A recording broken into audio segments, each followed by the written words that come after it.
Salam dikasih. Alhamdulillah hari ni kita dah selesai satu viewing di Semi D macam ni. Rumah Semi D ni berkeluasan 1,300 kaki persegi dengan tanah dia 3,200 kaki persegi. Rumah memang comel, kejirannya pun ramah dah. Ini ramah rumah and lot hujung sekali. Jadi dia matilah rumah dia.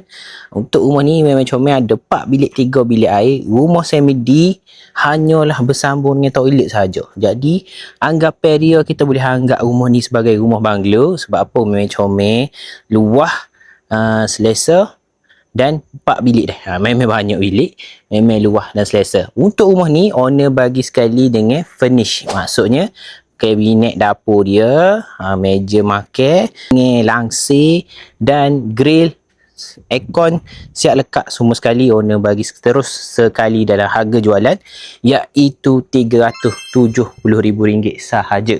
Memang sangat-sangat berbaloi. Jadi jika anda minat untuk tahu lebih lanjut pasal rumah ni hanyalah dekat dengan pejabat tanah Aceh. Memang comel lokasi dia.